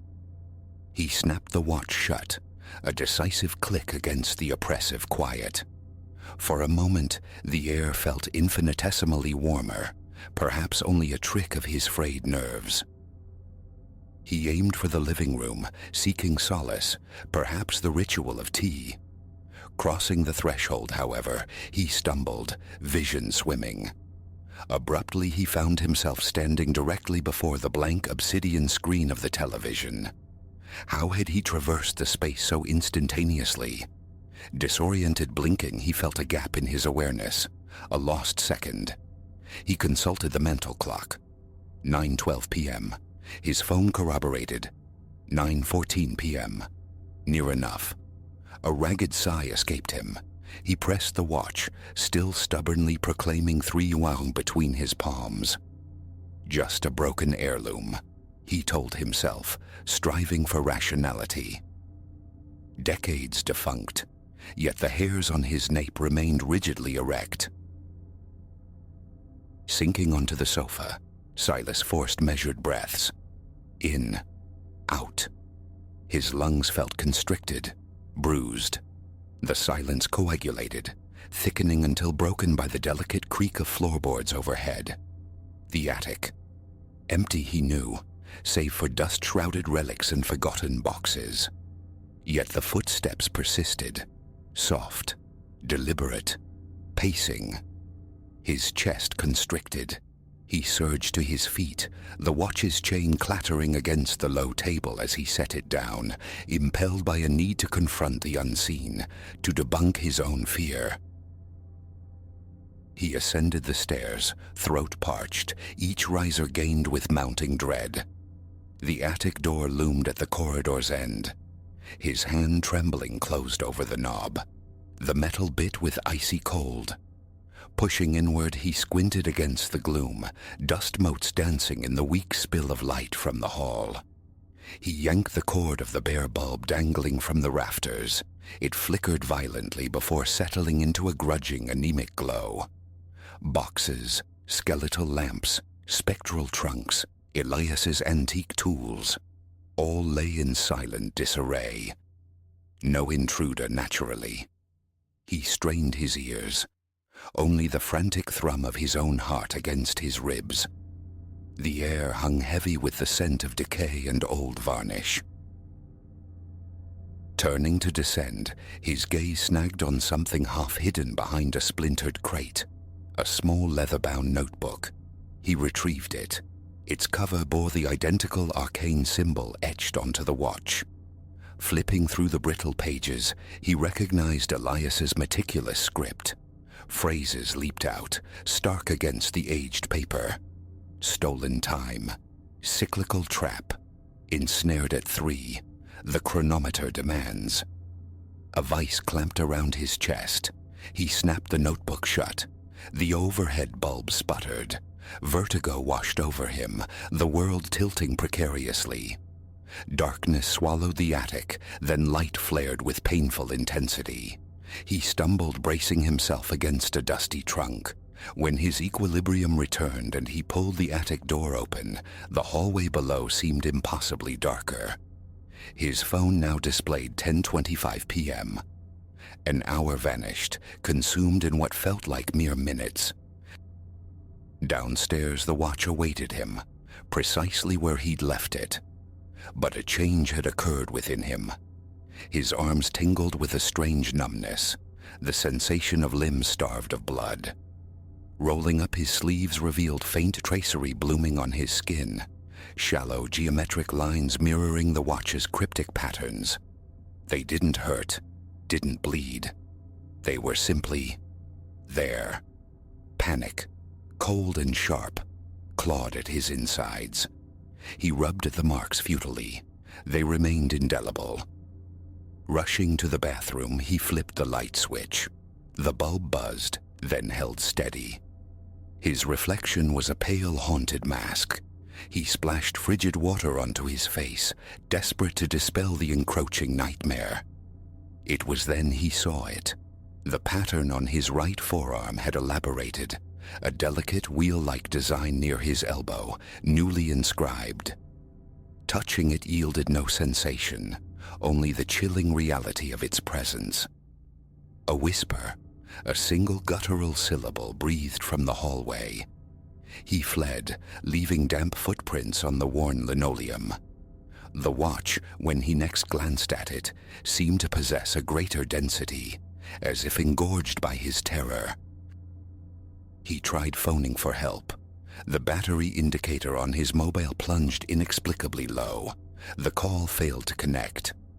Outside, wind howled a mournful dirge, rattling the window panes.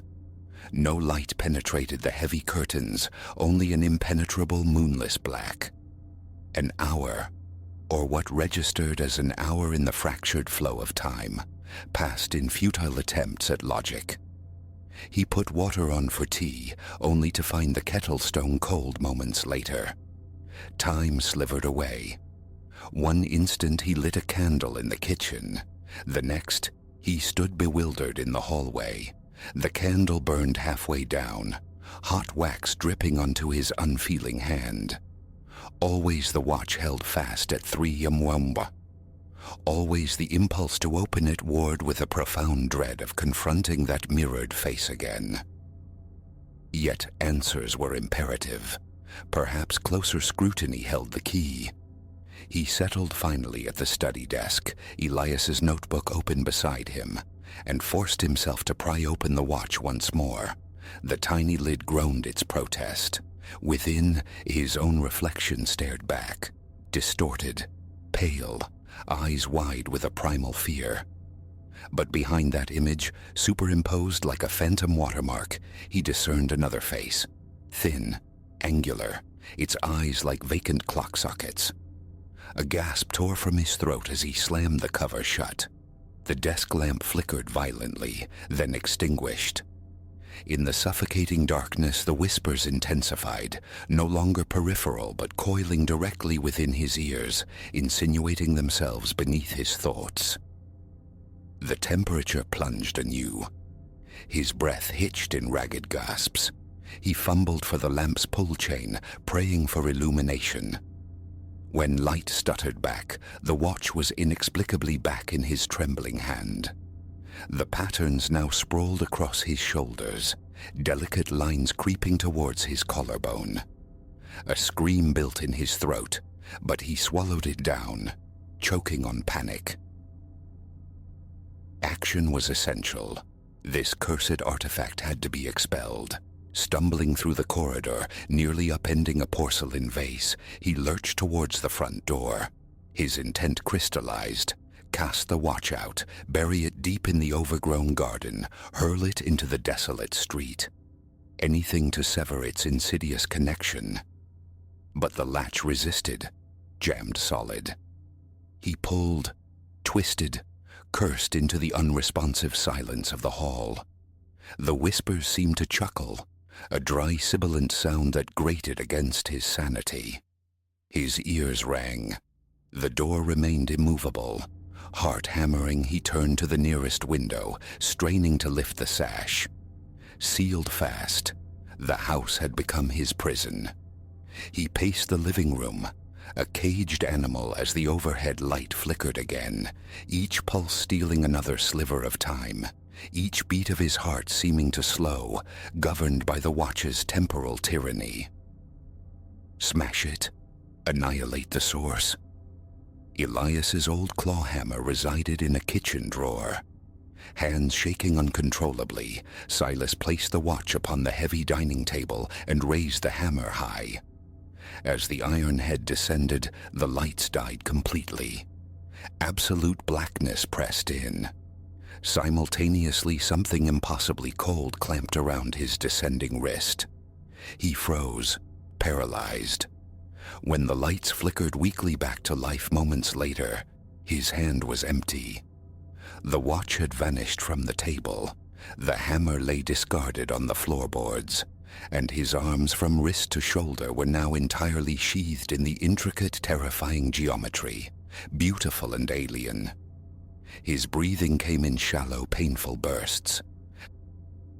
He had to confront it, this entity tethered to time. He staggered back to the study.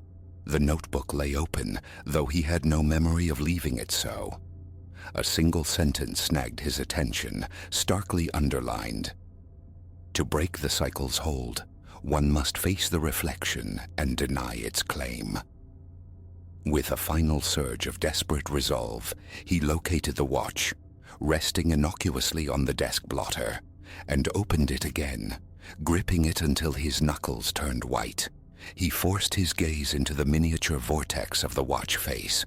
He saw his own terror mirrored back, and behind it, clearer now, the spectral presence, a silhouette trapped behind the silvered glass. Jaw clenched, tears blurring his vision, he whispered, his voice a ragged crack. "You cannot have my time." He repeated it louder, infusing the words with defiance born of sheer terror. "You cannot have my time." A violent jolt, like a massive discharge of static electricity, surged through him, originating from the watch. The lights flickered with manic intensity. Nausea overwhelmed him, threatening collapse. Then abruptly, silence fell, profound and blessedly normal. The lamp burned with a steady, unwavering glow. The air grew warmer, breathable. Silas stood panting, sweat plastering his shirt to his back. The watch in his hand still read 3 Homaweng, yet some internal tension had eased.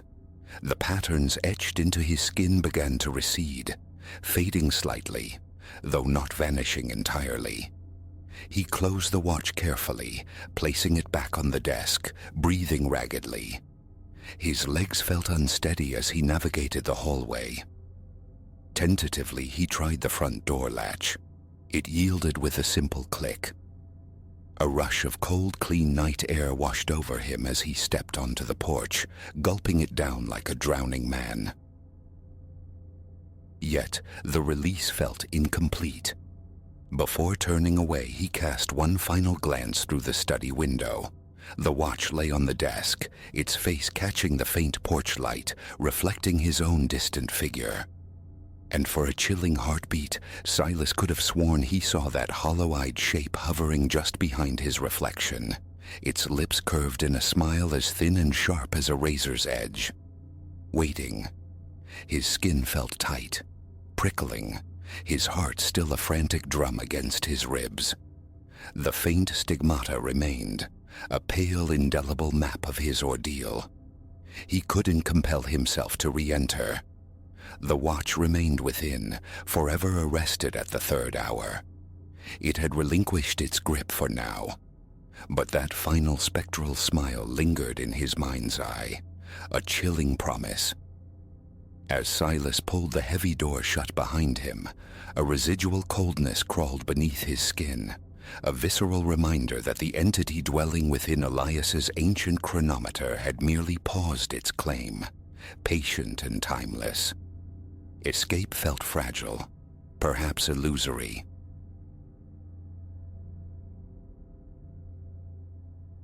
My fountain pen, an old trusty thing, hung suspended above the virgin page, awaiting the ink spill of the next significant narrative. A chronicler of the hidden and the hushed, I, Alara Vance, had pursued innumerable threads, yet none coiled with such serpentine promise as this. Havenwood. The name itself felt like a sigh trapped in the throat of the mountains. Here, in this Appalachian fold, people simply ceased to be. 6 souls swallowed by the unassuming landscape within a year. The compulsion to unearth the why of it resonated deep within my bones. Little could I fathom that this particular excavation would plunge me into abysses beyond reckoning, forcing a confrontation with horrors that defy language. For nearly a decade, the sinews of my life had been investigative journalism. From the marbled halls of political deceit to the poisoned earth of ecological ruin, I'd charted the spectrum of human failings. But Havenwood whispered a different kind of dread. The local constabulary, adrift in a sea of no clues, offered only shrugs and furrowed brows, while a quiet panic tightened its grip on the townsfolk. It was a story incandescent with mystery, humming with urgency, potent with the possibility of genuine revelation. My editor, sensing the tremor, gave the nod. Bags packed, purpose sharpened, I drove towards Havenwood, a town clinging to existence with a population barely scratching 3,000. An immediate stillness greeted me, thick and watchful. Havenwood's main street, which ought to have thrummed with the mundane pulse of small-town life, lay somnolent beneath a veneer of quaintness. Eyes slid towards me from behind shop windows, veiled, assessing. Conversations dwindled to murmurs as I breached the threshold of the local eatery. My first official port of call, the sheriff's domain. Sheriff Silas Croft presented a formidable figure. Broad-shouldered, his face a roadmap of time and worry, eyes pooled with exhaustion. An initial reticence clung to him, a wall I chipped away at with persistent inquiries. Finally, leaning across his desk, the scent of stale coffee and old paper clinging to him, he lowered his voice. "Listen," he rasped, the sound like stones grinding together. "These vanishings, they ain't natural. No struggle, no remains. Hell, not even a scuffed heel print. Like smoke dissipating on the breeze." My pen flew across the notepad, a frantic seismograph recording the tremors of his words. Possibilities bloomed darkly in my mind. Is there a thread connecting them? I probed. Victims? A weary shake of his head. Nothing solid. Men, women, young, old, different walks of life. The single constant. They all went missing near Whisperwind Woods. Whisperwind Woods. The name itself seemed to exhale a cold breath against my skin, an instinctive recoil I couldn't rationalize. Offering thanks, I departed Croft's office, my course now starkly defined. The forest loomed at the town's edge, an imposing battlement of ancient timber stretching towards an inscrutable horizon. Standing there, at the cusp of its shadowed embrace, an undeniable sensation prickled, the feeling of being observed by unseen sentinels. Shadows writhed in my peripheral vision. The breeze carried fragmented whispers, syllables just beyond the grasp of understanding. Days bled into one another, spent weaving through the town's reticence, gathering fragments of the larger terrifying mosaic. Fear was a currency here, hoarded and seldom spent. Yet whispers escaped, hushed accounts of anomalous lights flickering deep within the woods, of unsettling chants borne on nocturnal winds, of those who entered the forest's depths and were never seen again. One evening, immersed in my notes within the sterile confines of my motel room, a sharp rap echoed on the door. Standing there was an elderly woman, her face a mask of raw terror, eyes darting like trapped birds. "You must cease," she hissed, her voice brittle with urgency. "You're digging. It will draw them upon us all." Before bewilderment could fully form into a question, she thrust a crumpled parchment into my grasp and vanished back into the night's obscurity. With hands that betrayed a sudden tremor, I smoothed the paper. A crudely rendered map of Whisperwind Woods lay revealed, a specific location starkly marked in crimson ink. Prudence screamed to alert Croft to surrender this ominous chart to official channels. But the core of me, the relentless engine of the journalist fueled by the intoxicating pursuit of truth, refused to yield. I was compelled to witness it firsthand. Thus, the following twilight found me poised at the threshold of Whisperwind Woods, flashlight clutched tight, my heart a frantic drum against my ribs. The crimson mark indicated a location buried deep within, a trek of at least 2 arduous hours. As I crossed the sylvan boundary, the ancient trees seemed to lean inward, conspiring to swallow the fading daylight, plunging me into a profound gloom. Time warped as I pushed onward, the path obscured, shadows dancing like malevolent sprites at the edge of my vision. More than once, phantom movements flickered just beyond sight. Spectral whispers seemed to emanate from the very air around me, directionless yet pervasive. At long last, I stood upon the spot designated by the map. Initially, nothing seemed amiss, only the familiar tapestry of dense trees and tangled undergrowth. But then, sweeping the flashlight's beam in a wide arc, a metallic gleam snagged my attention. Partially concealed behind a thick barricade of thorny bushes lay a door, strangely set flat into the earth, reminiscent of an old root cellar entrance. Adrenaline surged, cold and sharp. This had to be the nexus. The answer coiled beneath the soil. Hesitation warred with compulsion, every primal instinct shrieking retreat. Yet the journey had been too long, the lure too potent. Drawing a ragged breath, I seized the cold metal handle and heaved. The door groaned open on protesting hinges, unveiling stone steps spiraling down into absolute blackness. An exhalation of air rose to meet me, damp, cloying, carrying an unfamiliar undertone, metallic and strangely sickeningly sweet. I began the descent, my flashlight beam a fragile probe slicing feebly into the oppressive dark. With each step downward, that peculiar odor intensified, thickening until it threatened to overwhelm my senses. At the foot of the stairs waited another door. Thin slivers of light bled from beneath it, accompanied by the indistinct murmur of voices from the other side. My hand, slick with sweat, trembled as it reached for the handle. The scene that unfolded as the door swung inward is seared into my memory, an indelible brand. A vast cavern opened before me, its rough-hewn walls flickering under the unsteady dance of torchlight. Dominating the center stood a monolithic stone altar, its surface disturbingly stained with dark viscous patches. Around it, figures clad in flowing robes stood assembled, their faces obscured by deep hoods.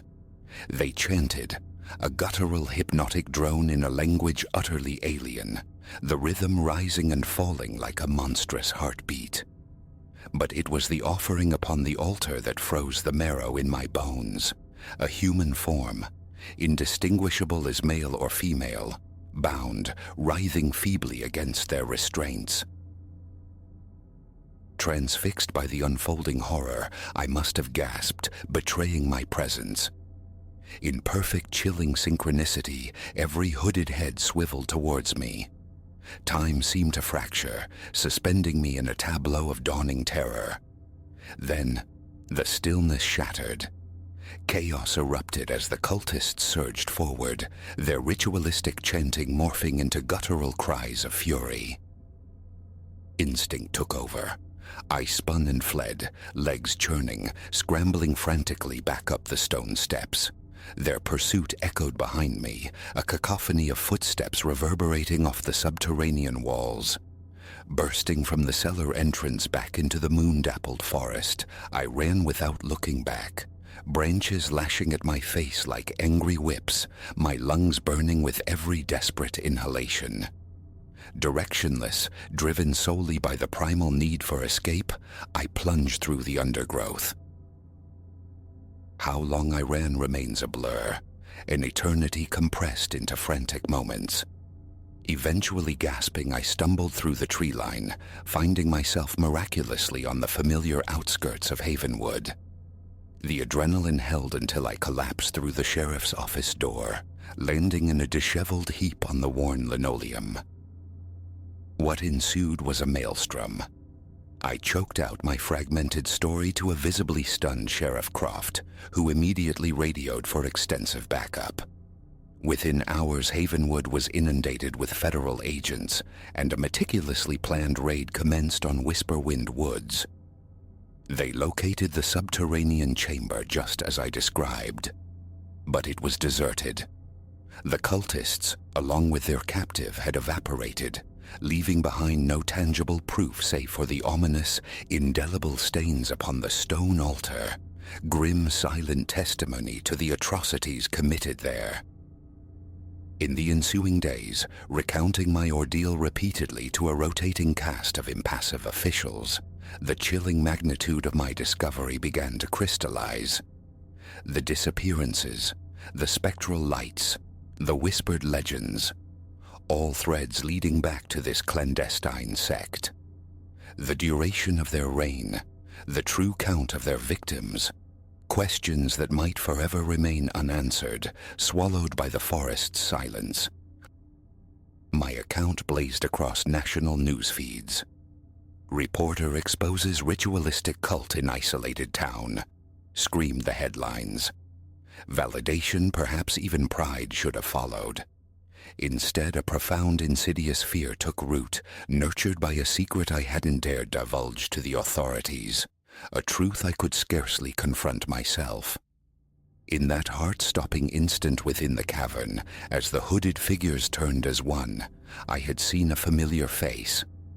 A fleeting glimpse, obscured by shadow and hood, yet certainty settled cold and heavy in my gut.